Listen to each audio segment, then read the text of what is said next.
Hello friends, achiever study വ്ളോഗ്സിൻ്റെ മറ്റൊരു എപ്പിസോഡിലേക്ക് എല്ലാവർക്കും സ്വാഗതം. ഇന്നത്തെ വീഡിയോയിൽ ഏൻഷ്യൻ്റ് ഹിസ്റ്ററി ഓഫ് ഇന്ത്യയുടെ ആര്യ കാലഘട്ടം അല്ലെങ്കിൽ വേദ കാലഘട്ടം എന്ന ടോപ്പിക്കിൻ്റെ സെക്കൻഡ് പാർട്ടാണ് ഡിസ്കസ് ചെയ്യുന്നത്. ഇതിൻ്റെ ഫസ്റ്റ് പാർട്ട് കണ്ടതിന് ശേഷം മാത്രം സെക്കൻഡ് പാർട്ട് കാണാൻ ശ്രമിക്കുന്നതായിരിക്കും കുറച്ചുകൂടി നല്ലത്. സോ ലിങ്ക് ഞാൻ ഡിസ്ക്രിപ്ഷനിൽ കൊടുത്തേക്കാം. നമുക്ക് വീഡിയോയിലേക്ക് കിടക്കാം. കഴിഞ്ഞ ക്ലാസ്സിൽ നമ്മൾ ആര്യ കാലഘട്ടത്തെ പറ്റി പറഞ്ഞത് വളരെ വേഗത്തിലൊന്ന് നോക്കിപ്പോകാം. ശിലകൾ ആയുധമായി ഉപയോഗിച്ചിരുന്ന ശിലായുഗം മനുഷ്യൻ കഴിഞ്ഞ് ചെമ്പ് പ്രധാന ഉപകരണങ്ങൾ ഉണ്ടാക്കാൻ ഉപയോഗിച്ചിരുന്ന വെങ്കലയുഗത്തിലെ സിന്ധു നദീതട സംസ്കാരവും കഴിഞ്ഞ് ഇന്ത്യൻ ചരിത്രത്തെ മുന്നോട്ട് നയിക്കുന്നത് ആര്യന്മാരാണ്. അതിനാൽ ഈ കാലഘട്ടത്തെ ആര്യ കാലഘട്ടം എന്ന് പറയുന്നു. പ്രധാനപ്പെട്ട 4 വേദങ്ങളായ ഋഗ്വേദം, അഥർവവേദം, സാമവേദം, യജുർവേദം എന്നീ വേദങ്ങൾ രചിക്കുന്നതും ആര്യ കാലഘട്ടത്തിലായതിനാൽ വേദകാലഘട്ടമെന്നും ഈ ഒരു കാലഘട്ടത്തെ അറിയപ്പെടുന്നു. 1500 ബി സിക്കും 600 ബി സിക്കും ഇടയ്ക്കുള്ള ആര്യ കാലഘട്ടത്തെ പ്രധാനമായും രണ്ടായി തരംതിരിച്ചിരിക്കുന്നു. 1500 ബി സി മുതൽ 1000 ബി സിക്കും ഇടയ്ക്കുള്ള കാലഘട്ടം ഏർലി വേദിക് പീരീഡ് എന്നും 1000 ബി സിക്കും 600 ബി സിക്കും ഇടയ്ക്കുള്ള കാലഘട്ടത്തെ ലേറ്റർ വേദിക് പീരീഡ് എന്നും ചരിത്രകാരന്മാർ തരംതിരിച്ചിരിക്കുന്നു. നൊമാഡിക് പീപ്പിളായിരുന്ന ആര്യന്മാർ സംസ്കൃതത്തിന്റെ ഒരു പ്രാചീന രൂപമായിരുന്നു ഭാഷയായി ഉപയോഗിച്ചിരുന്നത്. മധ്യ ഏഷ്യയിൽ നിന്നും കുതിരകളെയും കുതിരകൾ ഉപയോഗിച്ചിട്ടുള്ള രഥങ്ങളിലുമായി ഇവർ ബി സി 2000 ഇന്ത്യയിലേക്കുള്ള യാത്ര തുടങ്ങിയത്. യാത്രാമധ്യേ ഇറാനിൽ കുറച്ചുകാലം താമസിച്ചതിനു ശേഷം ഹിന്ദുക്കുഷ് മലനിരകളും ഖൈബർ ചുരവും കടന്ന് 1500 ബി സിയിൽ സപ്തസിന്ധു എന്നറിയപ്പെടുന്ന ഇന്നത്തെ പഞ്ചാബ് ഭാഗത്ത് ആര്യന്മാർ എത്തുന്നതും ഈ കാലഘട്ടം ഏർലി വേദിക് പീരീഡ് എന്നും അറിയപ്പെടുന്നു. ഈ കാലഘട്ടത്തിൽ രചിച്ച വേദമാണ് ആദ്യ വേദമായ ഋഗ്വേദം. അതിനാൽ ഋഗ്വേദ കാലഘട്ടമെന്നും ഈ കാലഘട്ടത്തെ വിശേഷിപ്പിക്കുന്നു. പല ഘട്ടങ്ങളിലായി ആര്യന്മാർ പഞ്ചാബ് ഭാഗത്ത് എത്തിച്ചേരുകയും ഇടേ ജീവിതം ആദ്യ തൊഴിലായി സ്വീകരിച്ചിരുന്ന ഇവർ കന്നുകാലികളെ മേച്ചും പാലും പാലുൽപ്പന്നങ്ങളും ഭക്ഷണമാക്കി ജീവിതം നയിച്ചു. ശേഷം ഇവരുടെ കൈവശമുണ്ടായിരുന്ന ഇരുമ്പ് ആയുധങ്ങൾ ഉപയോഗിച്ച് ഉത്തരേന്ത്യൻ ഭാഗമായ ഉത്തർപ്രദേശ്, ബീഹാർ എന്നീ പ്രദേശങ്ങളിലെ ഗംഗാതടത്തിലേക്ക് കാടുകൾ വെട്ടിത്തെളിച്ച് കുടിയേറി. ഈ കുടിയേറ്റത്തെ ആര്യവർത്തനമെന്നും ചരിത്രത്തിൽ വിശേഷിപ്പിക്കുന്നു. ഇത്തരത്തിൽ എത്തിയതിനു ശേഷമാണ് ലേറ്റർ വേദിക് പീരിയഡ് തുടങ്ങുന്നതും ബാക്കി വേദങ്ങളായ അഥർവവേദം, സാമവേദം, യജുർവേദം എന്നിവ രചിക്കുന്നതും. അതിനാൽ ഈ കാലഘട്ടത്തെ പിൽക്കാല വേദകാലഘട്ടം എന്നും അറിയപ്പെടുന്നു. ആര്യന്മാർ എങ്ങനെയാണ് ഇന്ത്യയിലേക്ക് എത്തിച്ചേർന്നത് എന്നതിനെപ്പറ്റി ചരിത്രകാരന്മാരുടെ ഇടയിൽ പല അഭിപ്രായങ്ങളുണ്ട്. എന്നിരുന്നാലും പ്രധാനപ്പെട്ട 6 തിയറീസ് ആണുള്ളത്. സൗത്ത് സൈബീരിയൻ നിലനിന്നിരുന്ന ആൻഡ്രോനോവോ കൾച്ചറിൽപ്പെട്ടവർ ആദ്യം ഹിന്ദുക്കുഷ് മലനിരകളുടെ വടക്കുഭാഗത്ത് എത്തിയതിനു ശേഷം ഇന്ത്യയിലേക്ക് എത്തി എന്ന് പറയുന്ന തിയറിയാണ് ആര്യൻ മൈഗ്രേഷൻ തിയറി. ഇതിന് തെളിവുകളായി കുതിരകൾ, ആരാധന സമ്പ്രദായം, വണ്ടിച്ചക്രം, ശവസംസ്കാര രീതികൾ എന്നിവ കണ്ടെടുത്തിരുന്നു. മോസ്റ്റ് അക്സെപ്റ്റഡ് തിയറിയാണിതെന്ന് പറയുമ്പോഴും ഇതിന് വെല്ലുവിളിയായി വരുന്ന മറ്റൊരു തിയറിയാണ് സെൻട്രൽ ഏഷ്യൻ തിയറി. സെൻട്രൽ ഏഷ്യയിൽ നിന്നും യൂറേഷ്യൻ പുൽമേടുകളിൽ നിന്നൊക്കെ ആര്യന്മാർ ഇന്ത്യയിലേക്ക് എത്തിച്ചേർന്നു എന്നതാണ് ഈ ഒരു തിയറി പറയുന്നത്. ഇതിനു തെളിവായി ആര്യന്മാരുടെ വേദിക് പുസ്തകങ്ങളിലും സെൻട്രൽ ഏഷ്യയിലെ ഇറാനിയൻ പുസ്തകമായ പാഴ്സികളുടെ മതഗ്രന്ഥം എന്നറിയപ്പെടുന്ന അവസ്ഥയിലെയും സിമിലറായ ചില വാക്കുകളാണ്. മാക്സ് മുള്ളർ എന്ന ജർമ്മൻ ബ്രിട്ടീഷ് ചരിത്രകാരനാണ് ഈ അഭിപ്രായം മുന്നോട്ട് വെച്ചത്. ഈ ഒരു തിയറിക്ക് സപ്പോർട്ടായി 2018 the genomic formation of south and central Asia എന്നൊരു സ്റ്റഡിയും വൈ ക്രോമസോമിൽ നടത്തി വിജയിച്ചിരുന്നു. എന്നാൽ ആർക്കിയോളജിക്കൽ സർവേ ഓഫ് ഇന്ത്യയുടെ മുൻഗാമി എന്നറിയപ്പെടുന്ന ഏഷ്യാറ്റിക് സൊസൈറ്റി ഓഫ് ബംഗാൾ 1784 സ്ഥാപിച്ച ബ്രിട്ടീഷ് ഫിലോളജിസ്റ്റായിരുന്ന sir William Jones Greek, Latin, German, സംസ്കൃതം തുടങ്ങിയ ഭാഷകളുടെ കമ്പാരറ്റീവ് സ്റ്റഡി നടത്തി ആര്യൻസിന്റെ ഹോംലാൻഡ് യൂറോപ്പാണെന്ന് വാദിക്കുന്ന യൂറോപ്യൻ തിയറി മുന്നോട്ട് വെച്ചു. എന്നാൽ ആര്യന്മാർ സപ്തസിന്ധുവിന്റെ തന്നെ നാട്ടുകാരാണെന്ന് പറയുന്ന AC ദാസ്, ഡോക്ടർ സമ്പൂർണാനന്ദ്, ഗംഗനാഥ് ജ എന്നിവർ മുന്നോട്ട് വെച്ച തിയറിയാണ് ഇന്ത്യൻ തിയറി. ഇന്ത്യൻ നാഷണലിസ്റ്റായിരുന്ന ബാലഗംഗാധര തിലകന്റെ അഭിപ്രായത്തിൽ നോർത്തേൺ ആർട്ടിക് വിഭാഗത്തിൽ നിന്നും വന്നവരാണ് ആര്യന്മാർ എന്നാണ്. Arctic home in the Vedas എന്ന ഇദ്ദേഹത്തിന്റെ പുസ്തകത്തിലാണ് ഈ പരാമർശമുള്ളത്. എന്നാൽ ആര്യന്മാർ ടിബറ്റിൽ നിന്നും വന്നതാണെന്ന് പറയുന്ന ഇന്ത്യൻ ഫിലോസഫറായിരുന്ന സ്വാമി ദയാനന്ദ സരസ്വതിയുടെ ടിബറ്റ് തിയറിയും ചരിത്രത്തിൽ നിലനിൽക്കുന്ന ഒരു സിദ്ധാന്തമാണ്. ആദ്യകാല ആര്യന്മാരുടെ ജീവിതവും വർണ്ണവ്യവസ്ഥയും പരാമർശിക്കുന്ന ഋഗ്വേദത്തിന്റെ ഉപവേദം ആയുർവേദമാണ്. യാഗം, ഹോമം പോലെയുള്ള ആചാരാനുഷ്ഠാനങ്ങളെ പറ്റിയുള്ള വേദമാണ് യജുർവേദം. ഗദ്യരൂപത്തിൽ എഴുതിയിട്ടുള്ള ഒരേ ഒരു വേദമായ യജുർവേദത്തിന്റെ ഉപവേദം ധനുർവേദമാണ്. ഋഗ്വേദത്തിലെ മന്ത്രങ്ങൾക്ക് സംഗീതം നൽകി അവതരിപ്പിക്കപ്പെട്ടതാണ് സാമവേദം. ഗന്ധർവവേദമാണ് സാമവേദത്തിന്റെ ഉപവേദം. അവസാന വേദമായ അഥർവവേദത്തിൽ ദുർമന്ത്രങ്ങളുമായി ബന്ധപ്പെട്ട പ്രേതം, ഭൂത, പിശാചുക്കളിൽ നിന്ന് സംരക്ഷണം നൽകുന്ന ആഭിചാര ക്രിയകൾ അടങ്ങുന്നതും രോഗങ്ങളെക്കുറിച്ചും ആരോഗ്യരക്ഷയെക്കുറിച്ചുമുള്ള മന്ത്രങ്ങളും ഇതിൽ പ്രതിപാദിക്കുന്നു. ശില്പവേദയാണ് അഥർവവേദത്തിന്റെ ഉപവേദം. സംസ്കൃത ഭാഷയിൽ ശ്ലോകരൂപത്തിൽ തയ്യാറാക്കിയിട്ടുള്ള വേദങ്ങൾ മനസ്സിലാക്കണമെങ്കിൽ വേദാംഗങ്ങൾ എന്താണെന്ന് ആദ്യം പഠിക്കണം. 6 വേദാംഗങ്ങളാണുള്ളത്. ശിക്ഷ എന്ന വേദങ്ങളുടെ ഉച്ചാരണവുമായി ബന്ധപ്പെട്ടവയും കൽപ്പം എന്ന ആചാരാനുഷ്ഠാനങ്ങളുമായി ബന്ധപ്പെട്ടവയും പിന്നീട് നിരുക്തം, ഛന്ദസ്, ജ്യോതിഷം, വ്യാകരണം തുടങ്ങിയവ. ഇത്രയും കാര്യങ്ങൾ കഴിഞ്ഞ ക്ലാസ്സിൽ നമ്മൾ ഡിസ്കസ് ചെയ്തതാണ്. സോ നമുക്കിനി ബാക്കി ടോപ്പിക്സ് കവർ ചെയ്യാം. ഇനി നമുക്ക് ഹിന്ദുമതത്തിലെ ആധ്യാത്മിക ഗ്രന്ഥങ്ങൾ ഏതൊക്കെയാണെന്ന് നോക്കാം.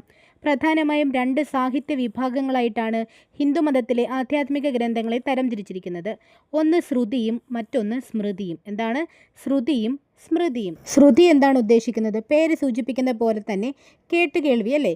കേൾക്കുന്ന കാര്യങ്ങൾ, അതായത് പകർത്തി എഴുതാതെ കേട്ടു പഠിക്കുകയും പകർന്നു നൽകുകയും ചെയ്യുന്നതിനാലാണ് ഈ സാഹിത്യത്തെ ശ്രുതി എന്ന് വിളിക്കുന്നത്. എന്താണ്?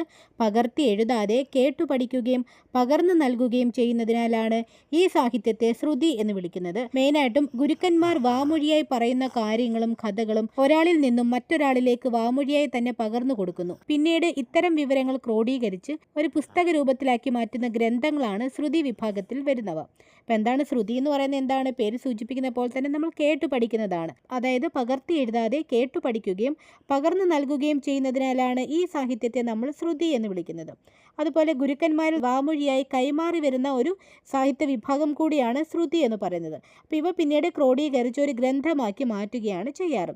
സോ ഇതിന് ഉദാഹരണങ്ങളായിട്ട് വരുന്നതാണ് വേദങ്ങൾ, ബ്രാഹ്മണങ്ങൾ, ആരണ്യകങ്ങൾ, ഉപനിഷത്തുകൾ. അപ്പം ഏതൊക്കെയാണ് വേദങ്ങൾ, ബ്രാഹ്മണങ്ങൾ, ആരണ്യകങ്ങൾ, ഉപനിഷത്തുകൾ? അതിലൊന്നാമത്തേത് വേദങ്ങളാണ്. അപ്പോൾ വേദങ്ങൾ എന്താണെന്ന് നമ്മൾ ഓൾറെഡി പറഞ്ഞതാണ്. അപ്പോൾ എന്താണ്? ഹൈന്ദവ വിശ്വാസികളുടെ പ്രധാനപ്പെട്ട ഗ്രന്ഥങ്ങളാണ് എന്ത്? വേദങ്ങൾ. അപ്പോൾ എന്താണ്? ഹൈന്ദവ വിശ്വാസികളുടെ പ്രധാനപ്പെട്ട ഗ്രന്ഥങ്ങളാണ് വേദങ്ങൾ എന്ന് പറയുന്നത്. പ്രധാനമായും 4 വേദങ്ങളാണുള്ളത്. ഋഗ്വേദം, യജുർവേദം, സാമവേദം, ദെൻ ലാസ്റ്റ് വൺ ഏതാണ്? അഥർവവേദം എന്നിങ്ങനെ 4 വേദങ്ങളാണ് പ്രധാനമായിട്ടും ഉള്ളത്. അപ്പോൾ സംസ്കൃത ഭാഷയിലാണ് ഈ വേദങ്ങൾ തയ്യാറാക്കിയിട്ടുള്ളത്. അതുപോലെ പദ്യഗദ്യ രൂപത്തിലാണ് മെയിനായിട്ടും ഈ വേദങ്ങൾ തയ്യാറാക്കിയിട്ടുള്ളത്. എന്താണ്? പദ്യഗദ്യ രൂപത്തിൽ സംസ്കൃത ഭാഷയിൽ തയ്യാറാക്കിയിട്ടുള്ള 4 വേദങ്ങളായ ഋഗ്വേദം, യജുർവേദം, സാമവേദം, അഥർവവേദം എന്നിവ ഹൈന്ദവ വിശ്വാസികളുടെ പ്രധാനപ്പെട്ട ഗ്രന്ഥങ്ങളാണ്. നെക്സ്റ്റ് വണ്ണാണ് ബ്രാഹ്മണങ്ങൾ. ബ്രാഹ്മണങ്ങൾ എന്ന് പറയുന്നത് വേദങ്ങളുടെ ഗദ്യ വ്യാഖ്യാനങ്ങളാണ്. അപ്പം എന്താണ്? വേദങ്ങളുടെ ഗദ്യ വ്യാഖ്യാനങ്ങളെയാണ് നമ്മൾ ബ്രാഹ്മണങ്ങൾ എന്ന് പറയുന്നത്. അതുപോലെ ആരണ്യകങ്ങൾ എന്ന് പറയുന്നത് എന്താണ്? ആരണ്യകങ്ങൾ എന്ന് പറയുന്നത് വനങ്ങളിൽ രഹസ്യമായി പഠിപ്പിക്കുകയും ഉരുവിടുകയും ചെയ്യുന്ന കാര്യങ്ങൾ ആരണ്യകങ്ങളിൽ വിവരിക്കുന്നു. അപ്പോൾ എന്താണ്? ആരണ്യകങ്ങൾ എന്ന് പറയുന്നത് എന്താണ്? വനങ്ങളിൽ രഹസ്യമായി പഠിപ്പിക്കുകയും, അതായത് ഗുരുക്കന്മാർ തന്നെ അപ്പോൾ വനങ്ങളിൽ രഹസ്യമായി പഠിപ്പിക്കുകയും ഉരുവിടുകയും ചെയ്യുന്ന കാര്യങ്ങൾ ആരണ്യകങ്ങളിൽ വിവരിക്കുന്നു. അപ്പോൾ വേദങ്ങളിൽ പറഞ്ഞിട്ടുള്ള ഫിലോസഫി വ്യക്തമാക്കുന്നത്, അതായത് ആ ഒരു തത്വശാസ്ത്രം നമുക്ക് വ്യക്തമാക്കുന്നത് എവിടെയാണ്? ആരണ്യകങ്ങളിലാണ്. അപ്പോൾ എന്താണ് ആരണ്യകങ്ങൾ എന്ന് പറയുന്നത്? അതായത് ഗുരുകുല സമ്പ്രദായം ഉണ്ടല്ലോ. അപ്പോൾ വനങ്ങളിൽ തന്നെയുള്ള ഗുരുകുല സമ്പ്രദായത്തിൽ രഹസ്യമായി പഠിപ്പിക്കുകയും ഉരുവിടുകയും ചെയ്യുന്ന കാര്യങ്ങൾ ആരണ്യകങ്ങളിൽ വിവരിക്കുന്നു. അപ്പോൾ വേദങ്ങളിൽ പറഞ്ഞിട്ടുള്ള ഫിലോസഫി വ്യക്തമാക്കുന്നത് ഏതിലൂടെയാണ്? ഇത്തരത്തിലുള്ള ആരണ്യകങ്ങളിലൂടെയാണ്. ശ്രുതി വിഭാഗത്തിൽ വരുന്ന മറ്റൊരു ഗ്രന്ഥമാണ് ഉപനിഷത്തുകൾ എന്ന് പറയുന്നത്. അപ്പോൾ എന്താണ്? ശ്രുതി വിഭാഗത്തിൽ വരുന്ന മറ്റൊരു ഗ്രന്ഥം ഏതാണ്? ഉപനിഷത്താണ്. അപ്പോൾ ശ്രുതി വിഭാഗം എന്തായിരുന്നു നമ്മൾ പറഞ്ഞത്? അതായത് നമ്മുടെ ഗുരുക്കന്മാർ വാമൊഴിയായി പറഞ്ഞിരുന്ന കാര്യങ്ങൾ കേട്ടുകേൾവിയിലൂടെ പഠിക്കുകയും അത് പിന്നീട് അടുത്ത തലമുറയിലേക്ക് എന്താണ്? വാമൊഴിയെ തന്നെ പകർന്നു കൊടുക്കുകയും പിന്നീട് ഇതെല്ലാം ക്രോഡീകരിച്ചൊരു ഗ്രന്ഥമാക്കി മാറ്റുകയും ചെയ്യുന്ന ആ ഒരു സാഹിത്യ വിഭാഗമാണ് നമ്മൾ ശ്രുതി വിഭാഗത്തിൽ വരുന്നവ. സോ ഇങ്ങനെ ശ്രുതി വിഭാഗത്തിൽ വരുന്ന വേറെ ഏതൊക്കെ ഗ്രന്ഥങ്ങളാണ് നമ്മൾ പറഞ്ഞത്? ഒന്ന് നമ്മൾ വേദങ്ങൾ പറഞ്ഞു, അതുപോലെ ആരണ്യകങ്ങൾ പറഞ്ഞു, ബ്രാഹ്മണങ്ങളും പറഞ്ഞു, അതുപോലെ ഒരെണ്ണമാണ് ഉപനിഷത്തുകൾ. അപ്പോൾ ഉപനിഷത്ത് എന്ന് പറഞ്ഞാൽ ആ ഒരു വേർഡിൻ്റെ മീനിങ് എന്താണ്? Sitting down nearby. അതായത് എന്താണ്? സിറ്റിംഗ് ഡൗൺ നിയർ ബൈ, അല്ലെങ്കിൽ ആരുടെയെങ്കിലും അടുത്തിരുന്ന്. എന്താണ്? ആരുടെയെങ്കിലും അടുത്തിരുന്ന് എന്നതാണ് ഉപനിഷത്ത് എന്ന് പറയുന്ന ഒരു വാക്കിൻ്റെ അർത്ഥം. ഇതുകൊണ്ട് എന്താണ് ഉദ്ദേശിക്കുന്നത്? അതായത് ഒരു ഗുരുവിൻ്റെ അടുത്തിരുന്ന് കാര്യങ്ങളൊക്കെ പഠിക്കുക, അതായത് ജ്ഞാനം മനസ്സിലാക്കുക എന്നതാണ് ഈ ഉപനിഷത്തുകൾ കൊണ്ട് അർത്ഥമാക്കുന്നത്. അപ്പോൾ ഉപനിഷത്തിൻ്റെ ദർശനം തന്നെ എന്താണ്? ജ്ഞാനം തന്നെയാണ് മോക്ഷം എന്നതാണ്. എന്താണ്? ജ്ഞാനം തന്നെയാണ് മോക്ഷം എന്നതാണ് ഉപനിഷത്തിൻ്റെ ദർശനമായിട്ട് വരുന്നത്. അപ്പോൾ ഈ വേദങ്ങളുടെയൊക്കെ ആശയങ്ങൾ വ്യക്തമാക്കുന്നത് ഏതിലൂടെയാണ്? ഉപനിഷത്തുകളിലൂടെയാണ്. അതായത് വേദങ്ങൾ പൂർണ്ണമാകുന്നത് ഉപനിഷത്തുകളിലൂടെയാണ്. വേദങ്ങളുടെ ആശയങ്ങൾ പൂർണ്ണമാകുന്നത് ഏതിലൂടെയാണ്?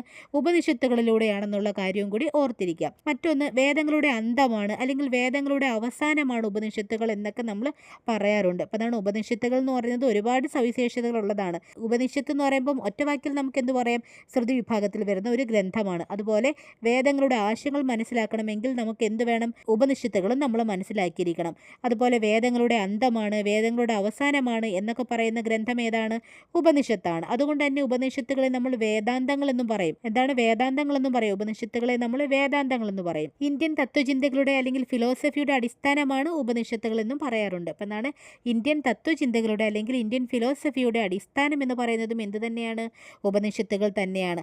അപ്പോൾ ഉപനിഷത്തുകൾ പറയുമ്പം അതിൽ കുറച്ച് കാര്യങ്ങളും കൂടെ നമ്മൾ ജസ്റ്റ് ഒന്ന് ഓർത്തിരിക്കേണ്ട, എക്സാം വ്യൂവിൽ നമ്മൾ ഓർത്തിരിക്കേണ്ട ഒരു കാര്യമാണ് മുണ്ടക ഉപനിഷത്ത്. എന്താണ് മുണ്ടക ഉപനിഷത്ത്? ഇതിൽ പറഞ്ഞിട്ടുള്ള ഒരു വാക്യമുണ്ട്, സത്യമേവ ജയതേ. അപ്പം എന്താണ് സത്യമേവ ജയതേ എന്ന വാക്യം ഏതുമായിട്ടാണ് ബന്ധപ്പെട്ടിരിക്കുന്നത്? മുണ്ടക ഉപനിഷത്തുമായിട്ടാണ് സത്യമേവ ജയതേ എന്ന വാക്യം ബന്ധപ്പെട്ടിരിക്കുന്നത്.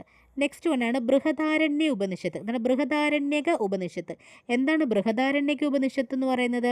അതായത് അസതോമ സദ്ഗമയ, തമസോമ ജ്യോതിർഗമയ, മൃത്യോമ അമൃതം ഗമയ എന്ന വാക്യം ഏത് ഉപനിഷത്തിലെയാണ്? ഈ ബൃഹദാരണ്യക ഉപനിഷത്തിലെയാണ്. അപ്പം എന്താണ് അസതോമ സദ്ഗമയ, തമസോമ ജ്യോതിർഗമയ, മൃത്യോമ അമൃതം ഗമയ എന്ന വാക്യം ഏത് ഉപനിഷത്തിലെയാണ്? ബൃഹദാരണ്യക ഉപനിഷത്തിലെയാണ്. അതുപോലെ തന്നെ ഈ ഒരു വാക്യത്തിൻ്റെ അർത്ഥം എന്താണ് ഉദ്ദേശിക്കുന്നതെന്ന് അറിയോ? അസതോമ സദ്ഗമയ എന്ന് പറയുന്നത് എന്താണ്? അസത്യത്തിൽ നിന്നും സത്യത്തിലേക്ക്. തമസോമ ജ്യോതിർഗമയ എന്ന് പറഞ്ഞാൽ തമസിൽ നിന്നും വെളിച്ചത്തിലേക്ക്. മൃത്യോമ അമൃതം ഗമയ എന്ന് പറഞ്ഞാൽ മരണത്തിൽ നിന്നും അനശ്വരതയിലേക്ക്. അതായത് അസതോമ സദ്ഗമയ എന്ന് പറഞ്ഞാൽ അസത്യത്തിൽ നിന്നും സത്യത്തിലേക്ക്, തമസോമ ജ്യോതിർഗമയ തമസിൽ നിന്നും വെളിച്ചത്തിലേക്ക്, മൃത്യോമ അമൃതം ഗമയ മരണത്തിൽ നിന്നും അനശ്വരതയിലേക്ക്. ഈ ഒരു വാക്യം ഏത് ഉപനിഷത്തുമായിട്ട് ബന്ധപ്പെട്ടിരിക്കുന്നു? ബൃഹദാരണ്യക ഉപനിഷത്തുമായിട്ട് ബന്ധപ്പെട്ടിരിക്കുന്നു. മറ്റൊരു പ്രത്യേകത വെച്ചാൽ ബൃഹദാരണ്യക ഉപനിഷത്ത് എന്ന് പറയുന്നത് ഏറ്റവും വലിയ, അതായത് ഉപനിഷത്തുകളിലെ ഏറ്റവും വലിയ ഉപനിഷത്താണ് ഏത്? ബൃഹദാരണ്യക ഉപനിഷത്ത് എന്ന് പറയുന്നത്. അതുപോലെ തന്നെ അതിൽ തന്നെയുള്ള മറ്റൊരു വാക്യമാണ് അഹം ബ്രഹ്മാസ്മി, ഞാൻ തന്നെയാകുന്നു ദൈവം എന്ന് പറയുന്ന അഹം ബ്രഹ്മാസ്മി എന്ന വാക്യം ഏത് ഉപനിഷത്തിലെയാണ്? അതും ബൃഹദാരണ്യക ഉപനിഷത്തിലാണ്. എന്താണ്? ബൃഹദാരണ്യക ഉപനിഷത്തിലാണ്. അതുപോലെ ഏറ്റവും പഴക്കമുള്ളൊരു ഉപനിഷത്താണ് ചാന്തോഗ്യ ഉപനിഷത്ത്. എന്താണ്? ചാന്തോഗ്യ ഉപനിഷത്താണ് വളരെ പഴക്കമുള്ള ഉപനിഷത്തായിട്ട് കരുതപ്പെടുന്നത്. അപ്പോൾ തത്വമസി എന്നൊരു വാക്യം, അതായത് ഞാൻ നീയാകുന്നു, എന്താണ് ഞാൻ നീയാകുന്നു എന്ന അർത്ഥം വരുന്ന തത്വമസി എന്ന വാക്യം ഏത് ഉപനിഷത്തിലെയാണ്? അത് ചാന്തോഗ്യ ഉപനിഷത്തിലെയാണ്. ഏതാണ്? ചാന്തോഗ്യ ഉപനിഷത്തിലെയാണ്. മറ്റൊരു ഉപനിഷത്താണ് തൈത്തിരീയ ഉപനിഷത്ത്. എന്താണ്? തൈത്തിരീയ ഉപനിഷത്ത്. അതിനകത്ത് വരുന്നൊരു പ്രധാനപ്പെട്ട വാക്യമുണ്ട്, ഏതാണെന്നറിയോ? മാതൃദേവോ ഭവ, പിതൃദേവോ ഭവ, ആചാര്യദേവോ ഭവ, അതിഥി ദേവോ ഭവ. എന്താണ്? മാതൃദേവോ ഭവ, പിതൃദേവോ ഭവ, ആചാര്യദേവോ ഭവ, അതിഥി ദേവോ ഭവ എന്ന വാക്യം ഏതിനകത്തെയാണ്? തൈത്തിരീയ ഉപനിഷത്തിലെയാണ്. നമ്മുടെ ടൂറിസം വകുപ്പിൻ്റെ ആപ്തവാക്യം ഏത് തന്നെയാണ്? തൈത്തിരീയ ഉപനിഷത്തിലെ ഈ മാതൃദേവോ ഭവ, പിതൃദേവോ ഭവ, ആചാര്യദേവോ ഭവ, അതിഥി ദേവോ ഭവ എന്നുള്ളത് തന്നെയാണ് നമ്മുടെ ടൂറിസം വകുപ്പിൻ്റെയും ആപ്തവാക്യം. അതുപോലെ ഏറ്റവും ചെറിയ ഒരു ഉപനിഷത്താണ് മാണ്ഡൂക്യ ഉപനിഷത്ത്. അപ്പോൾ അതാണ് ഏറ്റവും ചെറിയ ഉപനിഷത്ത് ഏതാണ്? മാണ്ഡൂക്യ ഉപനിഷത്താണ്. അപ്പോൾ ഏറ്റവും വലിയ ഉപനിഷത്ത് ഏതാണ്? നമ്മളിപ്പോൾ പറഞ്ഞു, ഏതാണ്? അത് ബൃഹദാരണ്യക ഉപനിഷത്താണ് അല്ലേ.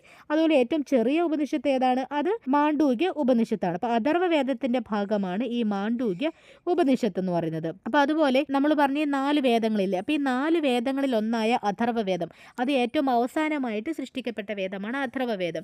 ഈ അഥർവവേദം നോൺ ആര്യന്മാരാൽ, അതായത് അനാര്യന്മാരാൽ കംപ്ലീറ്റ് ചെയ്യപ്പെട്ടു എന്ന് കരുതപ്പെടുന്ന ഒരു വേദമാണ് ഇത് അഥർവവേദം. അപ്പം എന്താണ്? 4 വേദങ്ങളിൽ ഒന്നായ അഥർവവേദം, അതായത് അവസാന വേദമായ അഥർവവേദം അനാര്യന്മാരാൽ കംപ്ലീറ്റ് ചെയ്യപ്പെട്ടു എന്നാണ് കരുതപ്പെടുന്നത്. ഇനി മറ്റൊരു സാഹിത്യ വിഭാഗമാണ് സ്മൃതി. ആദ്യം ഏതായിരുന്നു? ശ്രുതി വിഭാഗമായിരുന്നു. രണ്ടാമത്തേതാണ് സ്മൃതി വിഭാഗം. സ്മൃതി എന്ന വാക്കിൻ്റെ അർത്ഥം ഓർക്കപ്പെടുന്നത് എന്നാണ്. എന്താണ്? ഓർക്കപ്പെടുന്നത്. അതായത് ഇത് ഒരാളാൽ രചിക്കപ്പെട്ടതാണ്. എന്താണ്? ഒരാളാണ് ഈ സ്മൃതി വിഭാഗത്തിൽ വരുന്ന ഗ്രന്ഥങ്ങളൊക്കെ രചിച്ചത് ആരാണ്? ഒരാളാണ്. അപ്പോൾ ഇതിന് ഉദാഹരണങ്ങളായിട്ട് വരുന്നതാണ് വേദാംഗങ്ങൾ, ഉപവേദങ്ങൾ, പുരാണങ്ങൾ, ഇതിഹാസങ്ങൾ. ഏതൊക്കെയാണ് ഉദാഹരണങ്ങൾ? വേദാംഗങ്ങൾ, ഉപവേദങ്ങൾ, പുരാണങ്ങൾ, ഇതിഹാസങ്ങൾ. അപ്പോൾ ഇതിൽ വേദാംഗങ്ങൾ നമ്മൾ കുറച്ച് മുന്നേ ഡീറ്റെയിൽ ആയിട്ട് പറഞ്ഞതാണ്. ഉപവേദങ്ങൾ ഏതൊക്കെയാണെന്ന് നമ്മൾ പറഞ്ഞു പോയതാണ്. ഏതൊക്കെയാണ് ഉപവേദങ്ങൾ? ഋഗ്വേദത്തിൻ്റെ ഉപവേദം ആയുർവേദമാണ്. യജുർവേദത്തിൻ്റെ ഉപവേദം ധനുർവേദമാണ്. സാമവേദത്തിൻ്റെ ഉപവേദം ഗന്ധർവവേദമാണ്. അതുപോലെ അഥർവവേദത്തിൻ്റെ ഉപവേദം ഏതാണ്? ശില്പവേദമാണ്. നെക്സ്റ്റ് ആണ് പുരാണങ്ങൾ എന്ന് പറയുന്നത്. പുരാണങ്ങൾ എന്താണ് ഉദ്ദേശിക്കുന്നത്? പ്രപഞ്ച സത്യങ്ങളെയും ദാർശനികപരമായ ഉപദേശങ്ങളെയും ധർമ്മസംഹിതകളെയും സാധാരണ മനുഷ്യർക്ക് ഉൾക്കൊള്ളുവാൻ കഴിയുന്ന രീതിയിൽ ഒരു കഥ പോലെ രചിക്കപ്പെട്ടിട്ടുള്ള ഗ്രന്ഥങ്ങളെയാണ് നമ്മൾ പുരാണങ്ങൾ എന്ന് പറയുന്നത്. അപ്പം എന്താണ് പുരാണങ്ങൾ? പ്രപഞ്ച സത്യങ്ങളെയും ദാർശനികപരമായ ഉപദേശങ്ങളെയും ധർമ്മസംഹിതകളെയും സാധാരണ മനുഷ്യർക്ക് ഉൾക്കൊള്ളുവാൻ കഴിയുന്ന രീതിയിൽ ഒരു കഥ പോലെ രചിച്ചിട്ടുള്ള ഗ്രന്ഥങ്ങളെയാണ് നമ്മൾ പുരാണങ്ങൾ എന്ന് പറയുന്നത്. പ്രധാനമായും 18 മഹാപുരാണങ്ങളും ഏതാണ്ട് അത്ര തന്നെ ഉപപുരാണങ്ങളും ഉണ്ടെന്നാണ് പറയപ്പെടുന്നത്. എന്താണ്? 18 മഹാപുരാണങ്ങളും അതുപോലെ തന്നെ ഉപപുരാണങ്ങളും അത്ര തന്നെ ഉണ്ടെന്നാണ് പറയപ്പെടുന്നത്. ഇനി ഏറ്റവും വലിയ പുരാണം എന്നറിയപ്പെടുന്ന ഏതാണ്? അത് സ്കന്ദപുരാണമാണ്. എന്താണ്? ഹൈന്ദവ മതത്തിലെ 18 പുരാണങ്ങളിൽ ഏറ്റവും വലുത് എന്ന് കരുതപ്പെടുന്ന ഏതാണ്? സ്കന്ദപുരാണമാണ്. അപ്പം ഇതിനകത്ത് ശിവന്റെയും പാർവതിയുടെയും പുത്രനായ കാർത്തികേയന്റെ ലീലകളെ പറ്റിയിട്ടാണ് പ്രതിപാദിക്കുന്നത്. എന്താണ്? ശിവന്റെയും പാർവതിയുടെയും പുത്രനായ കാർത്തികേയന്റെ ലീലകളാണ് സ്കന്ദപുരാണത്തിൽ പ്രതിപാദിക്കുന്നത്. അതുപോലെ ശിവനെ പറ്റിയും അദ്ദേഹത്തിന്റെ തീർത്ഥാടന കേന്ദ്രങ്ങളെ പറ്റിയുമൊക്കെ ഇതിൽ പരാമർശമുണ്ട്, സ്കന്ദപുരാണത്തിൽ പരാമർശമുണ്ട്. അപ്പം നമ്മൾ ജസ്റ്റ് ഓർത്തിരിക്കേണ്ട എത്രയാണ്? ഹൈന്ദവ മതത്തിലെ 18 പുരാണങ്ങളിൽ ഏറ്റവും വലുത് സ്കന്ദപുരാണമാണെന്നുള്ള കാര്യം ഓർത്തിരിക്കുക. ഏറ്റവും ചെറിയ പുരാണം എന്ന് പറയുന്നത് ഏതാണ്? മാർക്കണ്ഡേയ പുരാണമാണ്. എന്താണ്? ഏറ്റവും ചെറിയ പുരാണം മാർക്കണ്ഡേയ പുരാണമാണ്. ഇതെന്ന് പറയുന്നത് 18 മഹാപുരാണങ്ങളിൽ ഏറ്റവും ശ്രദ്ധേയമായതും 7ാമത്തേതുമാണ് ഏത്? മാർക്കണ്ഡേയ പുരാണം. ശിവഭഗവാനാൽ മൃത്യുവിൽ നിന്നും രക്ഷിക്കപ്പെട്ട മാർക്കണ്ഡേയൻ ചിരഞ്ജീവിയായി തീർന്നതുമായി ബന്ധപ്പെട്ട കാര്യങ്ങളാണ് മാർക്കണ്ഡേയ പുരാണത്തിൽ പറയുന്നത്. നെക്സ്റ്റ് വണ്ണാണ് ഇതിഹാസങ്ങൾ. ഇതിഹാസങ്ങൾ എന്നതുകൊണ്ട് എന്താണ് അർത്ഥമാക്കുന്നത്?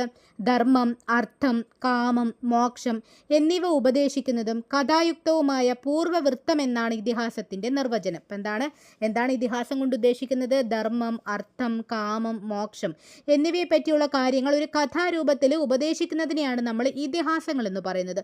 പ്രധാനമായും 2 തരത്തിലുള്ള ഇതിഹാസങ്ങളാണ് ഹിന്ദു മതത്തിലുള്ളത്. ഏതൊക്കെയാണ്? ഒന്ന് രാമായണവും മറ്റൊന്ന് മഹാഭാരതവുമാണ്. ഓക്കെ, അപ്പോൾ ഈ രാമായണവും മഹാഭാരതവും ഹിന്ദുമത വിശ്വാസത്തിന്റെ ഭാഗമായ 2 പ്രധാനപ്പെട്ട പുസ്തകങ്ങളാണ്. അപ്പോൾ ഈ 2 പുസ്തകങ്ങളെ എപ്പിക് എന്നാണ് അറിയപ്പെടുന്നത്. അതുകൊണ്ട് തന്നെ ഈ പുസ്തകങ്ങൾ രചിക്കപ്പെട്ട കാലഘട്ടത്തെ എപ്പിക് ഏജ് എന്നും അറിയപ്പെടുന്നു. അപ്പം ഈ 2 പുസ്തകങ്ങളെ നമ്മൾ എപ്പിക് എന്നാണ് അറിയപ്പെടുന്നത്.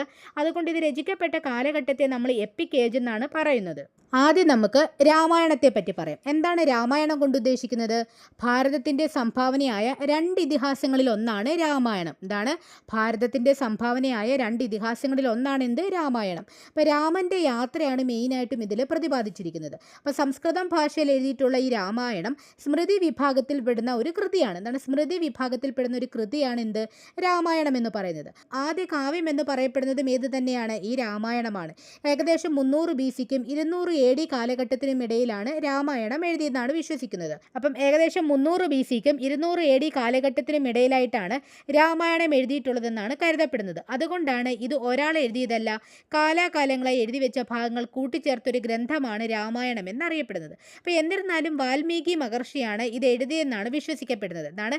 രാമായണം എഴുതിയത് ആരാണ്? വാൽമീകി മഹർഷിയാണെന്നാണ് വിശ്വസിക്കപ്പെടുന്നത്. അപ്പം രാമായണത്തെ മലയാളത്തിലേക്ക് തർജ്ജമ ചെയ്തൊരു വ്യക്തിയുണ്ട്, അദ്ദേഹമാണ് വള്ളത്തോൾ നാരായണ മേനോൻ. എന്താണ്? രാമായണത്തെ മലയാളത്തിലേക്ക് തർജ്ജമ ചെയ്ത വ്യക്തി ഏതാണ്? വള്ളത്തോൾ നാരായണ മേനോനാണ്. അതുകൊണ്ട് ഇദ്ദേഹത്തെ കേരള വാൽമീകി എന്നാണ് അറിയപ്പെടുന്നത്.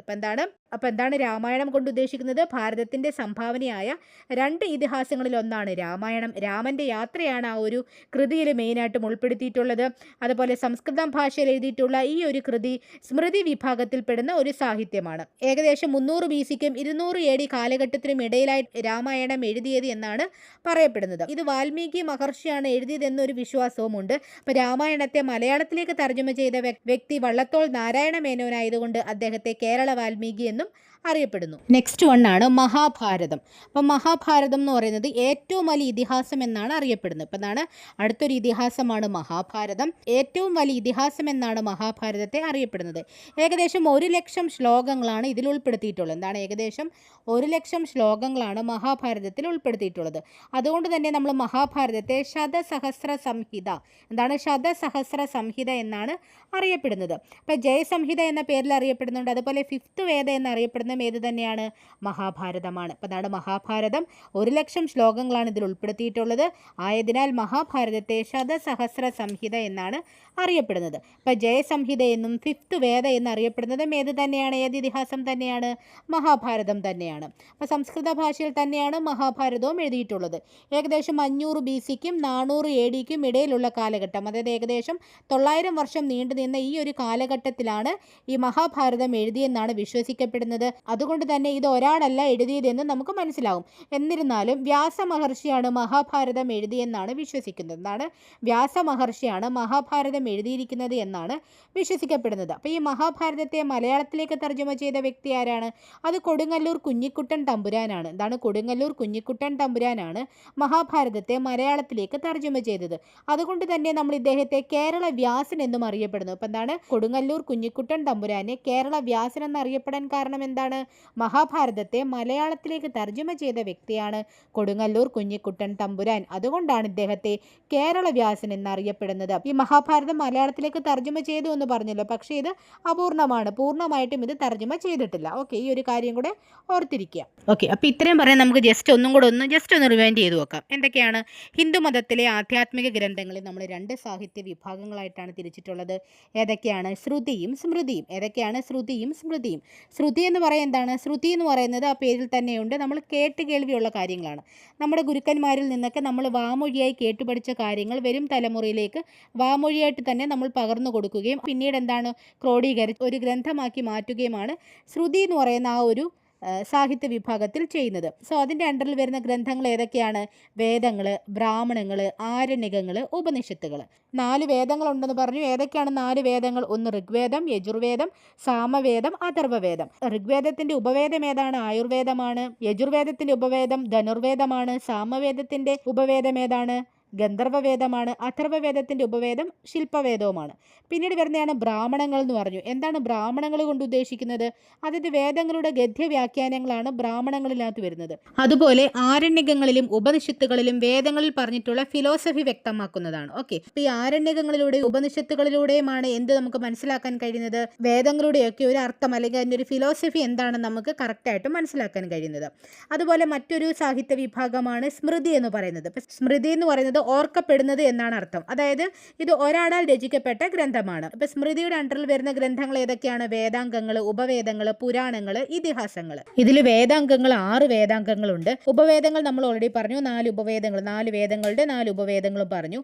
പുരാണങ്ങൾ 18 പുരാണങ്ങളാണുള്ളത്. ഇതിഹാസങ്ങൾ പ്രധാനമായിട്ടും 2 ഇതിഹാസങ്ങളാണുള്ളത്. ഒന്ന് രാമായണവും ഒന്ന് മഹാഭാരതവുമാണ്.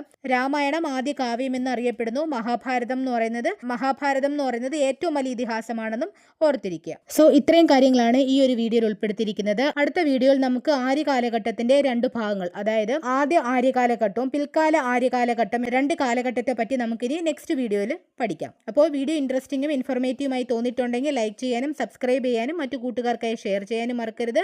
So thank you for watching.